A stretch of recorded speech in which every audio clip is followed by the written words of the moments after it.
Welcome to the Just the Right Snowboard channel. I'm Lars Horstman and this is officially the first episode of winter 25-26. And since we are very far away from actually hitting snow, I'm not going to bother you with any riding tips or such, but we're going to dive in here with a little review of the new Stranda Bowlrider 2.0. Over the last few weeks, I've been trying my best to get you guys into workouts with two pre-season snowboard workout videos that I uploaded here. But I very quickly realized when I looked at other channels and the view numbers that they got on gear reviews that nobody wants to work out.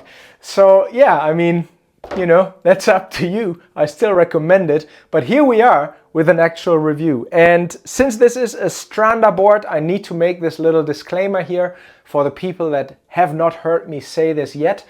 I am a Stranda Snowboards ambassador. I ride for them. I help them with sales in North America, and therefore you can obviously say that this is a heavily biased review. However, the small but important difference to understand there is that I found the brand for myself before this relationship started. After over 30 years of snowboarding and having tried hundreds of different boards as a hard goods buyer for a shop, I eventually found this brand and literally within the first 5 turns had my mind blown. The flex patterns, the board sizes, the side cuts, everything about these boards, the way they ride, has my name written all over it. So this is a very naturally grown, organically grown relationship that I have with them. And when I decided to offer reviews on this platform, actually I don't want to become a reviewing channel and I'm trying my best not to. But when I did this with Stranda, I did it due to the request from my viewers. I post a lot of riding videos and of course every now and then somebody goes, well, what are you riding there? I've never seen these boards. So I started doing this. Nowadays, luckily, there's more than just my own channel. You can find Stranda reviews at The Good Ride and also The Angry Snowboarder. And if you want a non-biased review, then yeah, go ahead, check out those guys as well. Okay, that's that. Now, what is new for 25-26 with the Bowlrider? To completely understand the changes, we actually need a second board on the table here. And that is the Tree Surfer. This is the current version of it. Nothing's changed here. And some people here are familiar with that. The Bowlrider and the Tree Surfer used to be the exact same snowboard minus the cutout in the tail. The idea there was to offer two boards that have similar riding characteristics. One being a little bit more focused on powder and the other one being a little bit more focused on Groomers and versatility with the fully filled in kicktail. Of course, riding switch is definitely a slightly nicer experience than with a deep cutout swallowtail or fishtail for that matter. So that was kind of the original idea. However, some people found that found it hard to make a decision between the two because they were quite close together. So what basically happened is that the new Bowlrider was designed with a bit better overall groomer performance in mind. More edge grip, slightly stiffer the whole thing. The camber is a little bit longer and a little bit higher. It's probably, we are looking at, when they are on the table, we are probably looking at 1.5 millimeters higher than on the Tree Surfer. It's not that much, but it is very much noticeable. The board also went from a bamboo top sheet to a super pretty maple top sheet, clear coated afterwards. And supposedly, this is what I heard from Mats at Stranda, the maple actually makes things a little bit stiffer as well than what the bamboo did. And then we have a Electra graphite sintered race base with a stone structure. This board or this base is the fastest base that Stranda offer in their line. Comes on a couple other boards, the Pipeliner and the Super Glider. Not sure whether the Cheater has it as well, I don't think so. But yeah, all those boards come with that Electra graphite sintered race base. Absolute rocket ship. However, what you need to know about those bases, they do require good maintenance. You can't buy a board that is this high end and just chug it in your shed and not worry about the base and then complain how it got dry. Those boards will outperform most things out there in regards to speed, but they do need to be waxed for that to happen. Same thing with the maintenance or the taking care aspect goes for Stranda top sheets. You are looking at wood top sheets that are actually properly clear coated with lacquer rather than having some form of translucent plastic sheet on top. So of course, with top sheets like this, you can't just throw them in your truck bed and hope for nothing to happen. You wanna treat these boards as a nice item. It is a boutique board brand, and the boards, they do, in order for them to look as nice as they do when they're new, they do require a little bit more care than your average plastic top sheet board. Since we're at it, a couple more stats about the board's construction. Bowlrider, as many of the Stranda boards, comes with their original core construction, and that is 65% ash wood and 35% poplar. And this is done in a manner where all the wood stringers in here are tip to tail full pieces. You won't find finger joints in Stranda wood cores, and finger joints are not great because they will glue two pieces of wood together that have nothing to do with each other in regards to their flex. And also all these glue points throughout the board, of course, don't make it any stronger. So Stranda are banking on that very even and predictable flex pattern by simply keeping tip to tail single piece wood stringers in their boards. Regarding the wood choice, the high ash content is something that used to be that way back in the day, or when the first skis were made in Scandinavia, as far as I know. Ash was like the thing to use because it likes to be bent. It's a hardwood. It has a very long lifespan. It keeps its flex for a very long time. It's very damp, as in it absorbs a lot of vibrations. And it's overall a really, really good wood to make boards with. The one thing is, it is slightly heavier than some other woods out there, and also it's expensive. So what happened is poplar substituted that, and then by adding composites more and more, that could kind of make up for, well, if you, I hope I'm not saying that the wrong way, but if you will, for the lack of performance of those other woods that were much cheaper, adding all these composites, right? Like fiberglass, more carbon here, more carbon there. And Stranda are basically saying, you know what, we want to be like true to the core, literally. We stick to the original recipe. We stick to a high-end, expensive, amazing wood core, and then don't throw all these composites into the environment and reduce that carbon footprint a little bit on that end. And also just give you, basically it's a very predictable manufacturing process, right? Like it all relies on the actual wood you pick in the first place.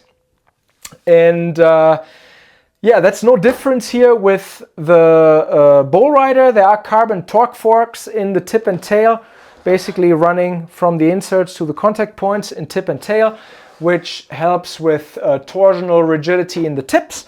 But otherwise, what you're looking at is a great wood core, carbon torque forks, triax glass, and then a maple top sheet with a clear coat lacquer finish on top and a race base. And that's as simple as it gets for a high performance board.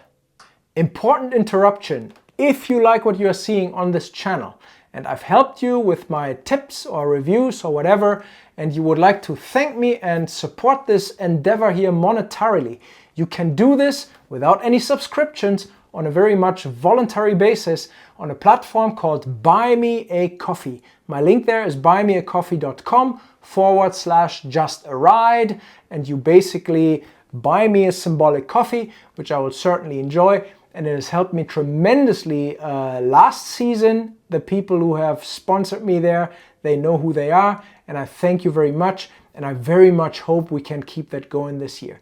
Thank you very much. Let's keep diving into the Bowlrider.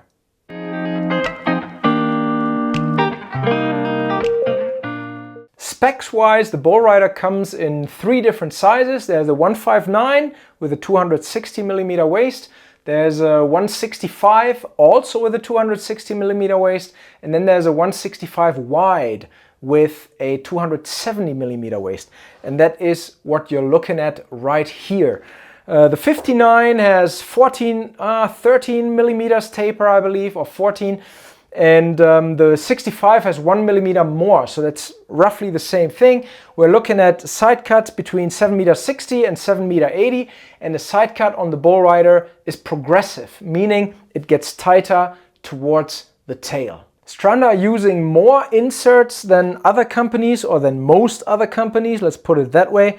The center of your inserts right here. This is your reference stance, and this is 53 centimeters on the Bowlrider, I believe in both sizes even.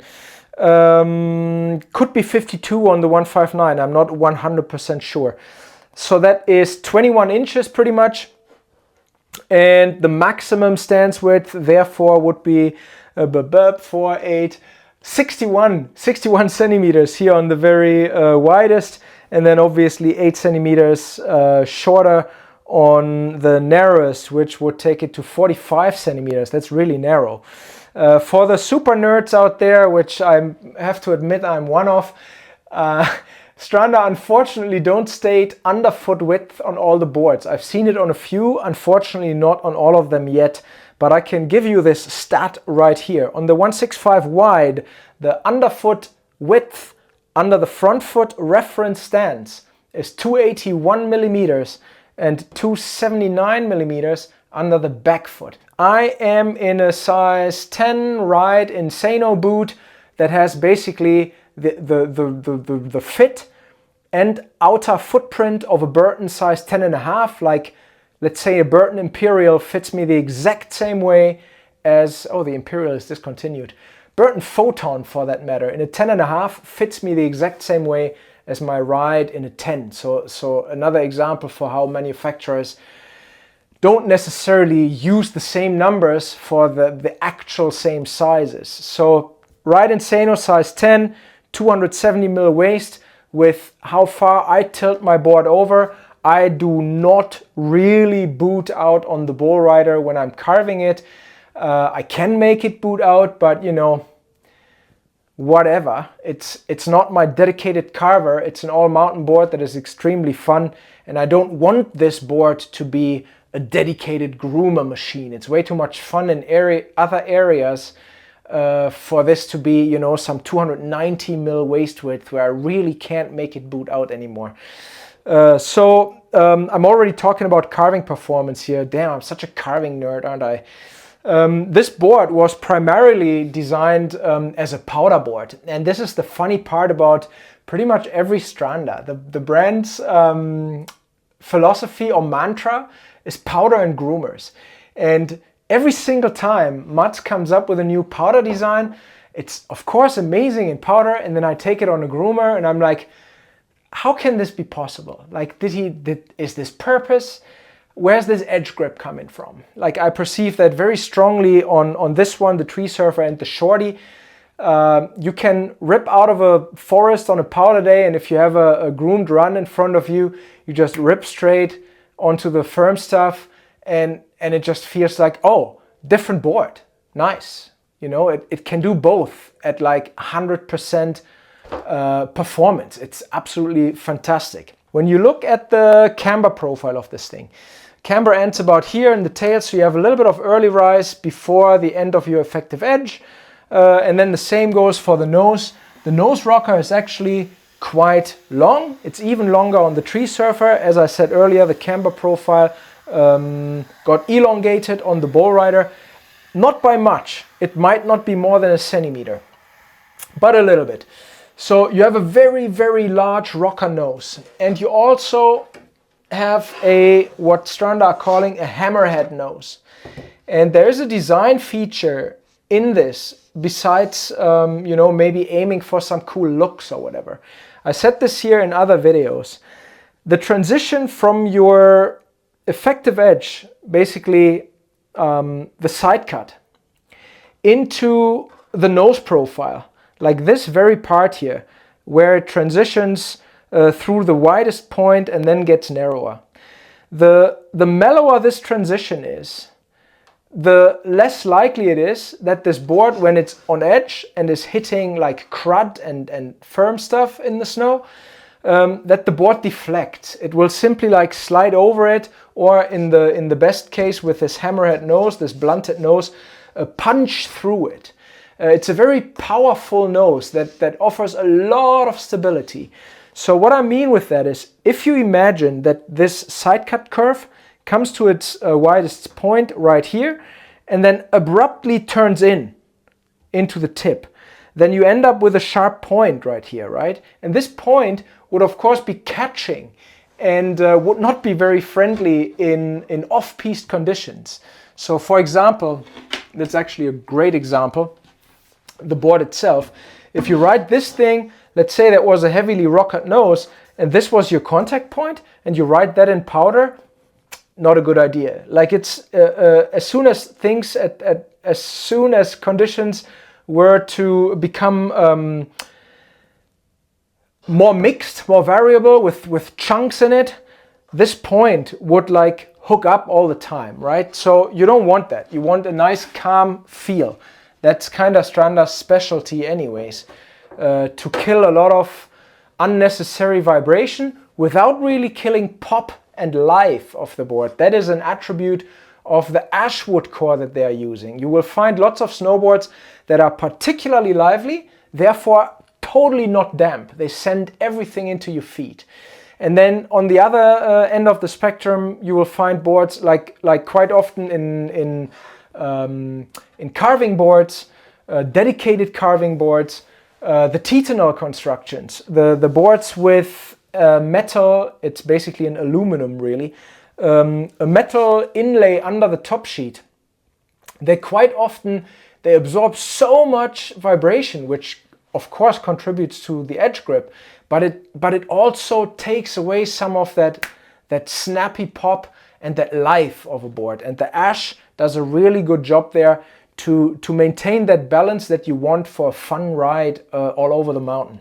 Carving performance aside, who is this board for? What is the specialty of the Bowlrider and where does it shine? Who should buy this thing? So obviously that is a heavily directional board, right? Like 14 millimeters of taper, hardly a tail, huge nose. This is clearly not aiming at freestyle performance.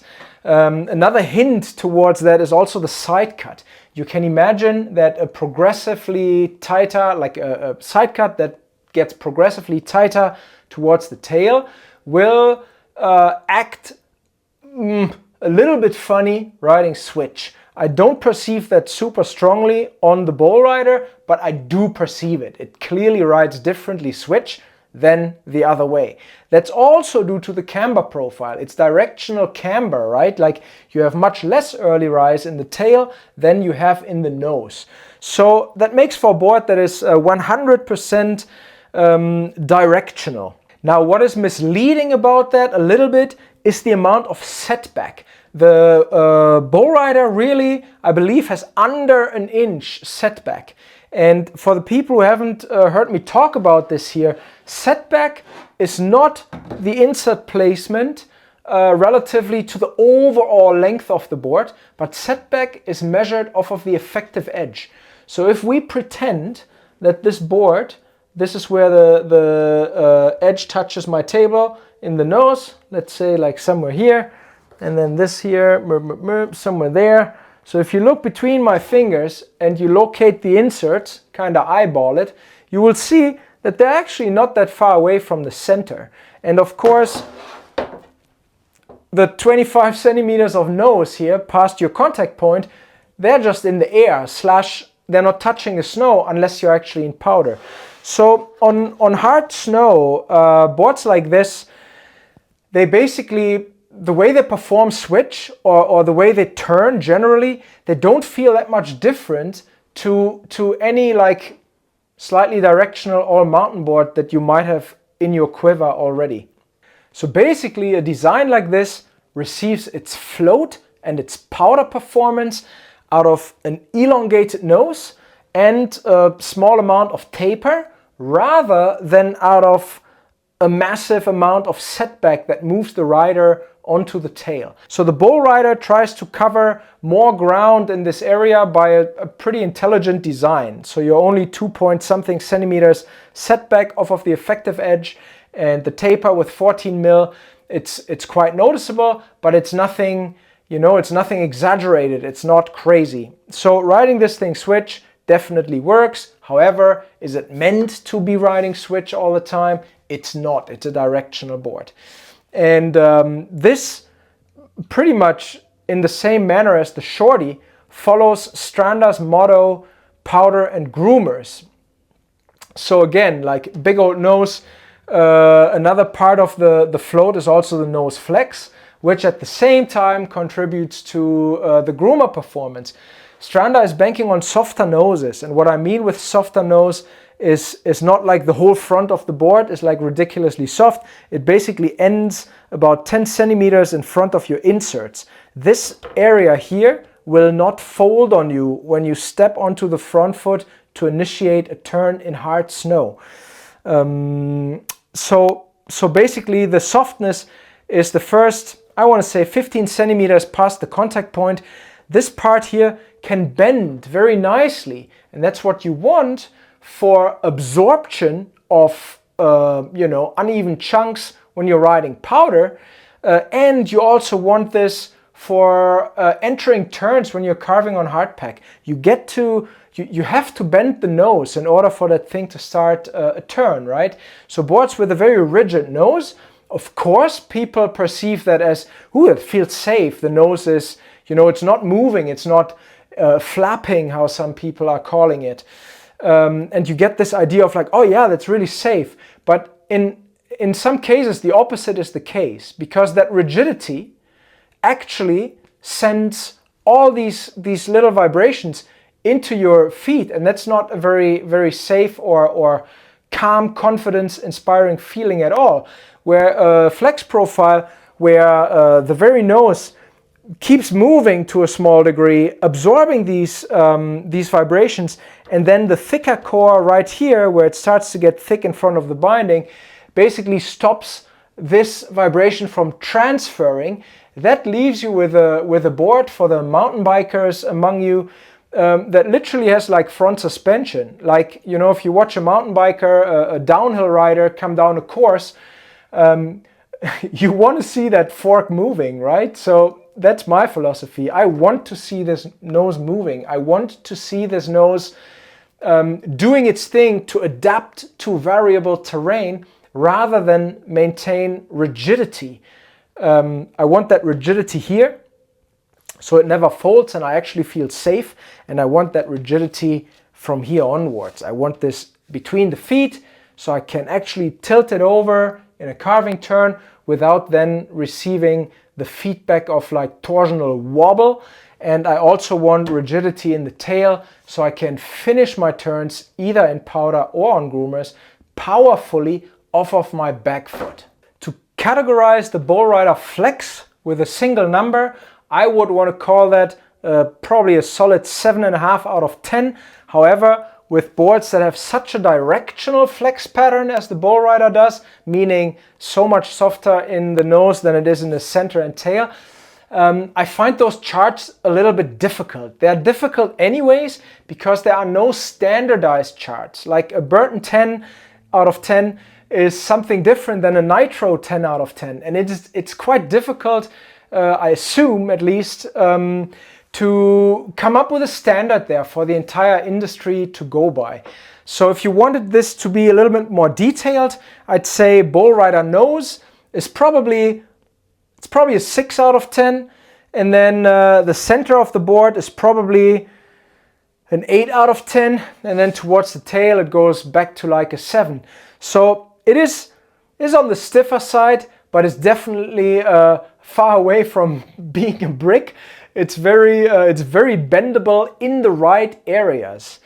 I think what categorizes the Bowlrider the most is kind of the overall shape, and particular the radius. So the Bowlrider has a progressive side cut, meaning it gets tighter towards the tail. And that is also one of the bigger differences between the Shorty and the Bowlrider, where the Shorty has a multi-radial side cut that is symmetrical along the edge, meaning, let's say it's a certain number in the center and then it tapers out. Let's say it tapers out into something larger. It does that equally towards both sides, towards tip and tail, where the Bowlrider starts out with a certain number that gets tighter and tighter towards the tail. So that would be called a progressive side cut. And what that produces in particular in that range here, we are looking at 7.80 meter average radius on the Bowlrider 165.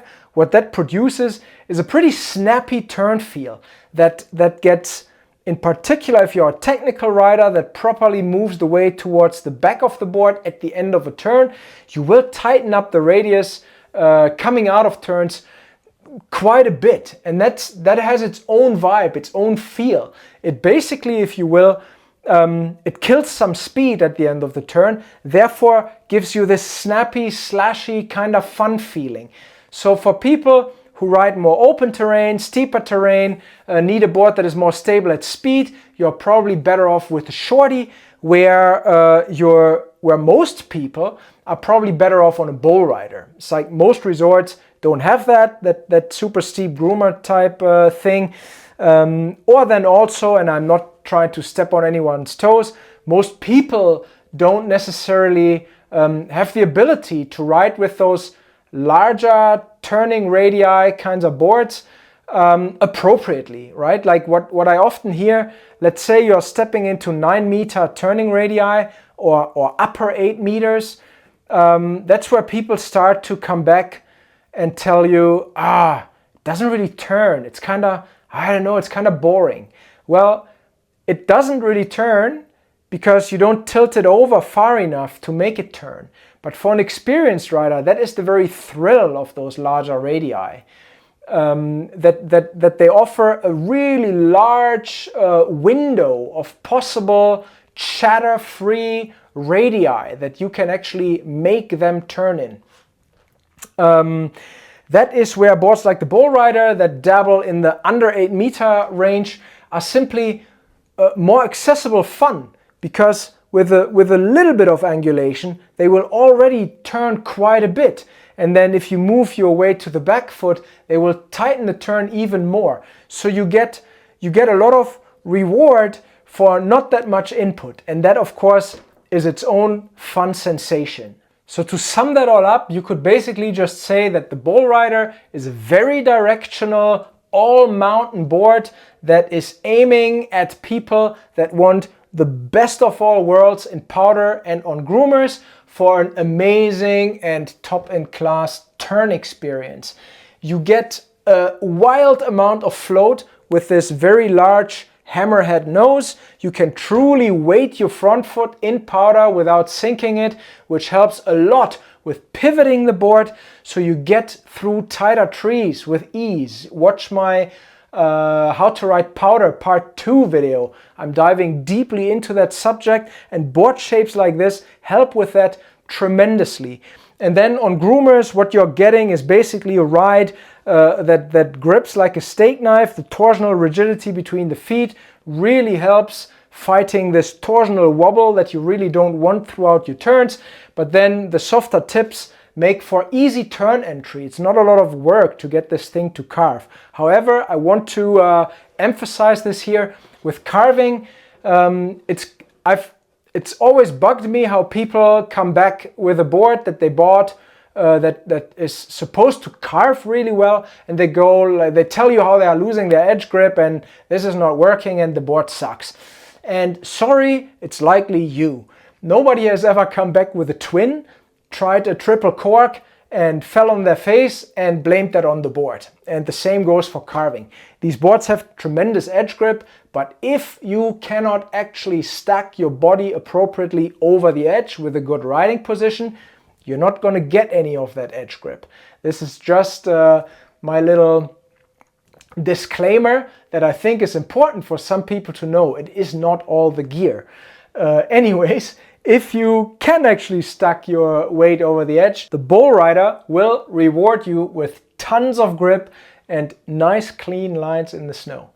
The other area where I think this board excels is simply variable all-mountain conditions. The nose absorbs a tremendous amount of vibrations for you. The nose shape helps with simply not hooking up and keeping a fluid ride all over the mountain. And the whole design really excels in variable conditions, obviously ideally for a directional rider that prioritizes turning over freestyle. So if the personality of the Bowlrider, the way I described it here, resonates with how you ride, feel free to get yourself one. I would very much want to encourage you guys to use your Stranda dealers. Find a local dealer if you have one and buy it there. We need to keep these shops going. However, if you're forced to order straight from Stranda, you can do this through my link, which will support my channel. There are no additional discounts with Stranda, pretty much never ever, not on their homepage or with dealers. And so there's no discount through my link either. However, you get free shipping, that's a Stranda standard, and the link supports my channel. So if you like what you are seeing here and you want to support me, feel free to order your Bowlrider or any Stranda for that matter through this link. Otherwise, I hope this was an informative video, and as much as it got a little longer than I wanted it to be, I think this is all interesting stuff about this board and will hopefully help you make a decision. Let me know in the comments what you think. Let me know what kind of topics you might want to see discussed here this winter. And yeah, hopefully snow is flying soon and we'll see each other on some hill. Take care. Bye bye.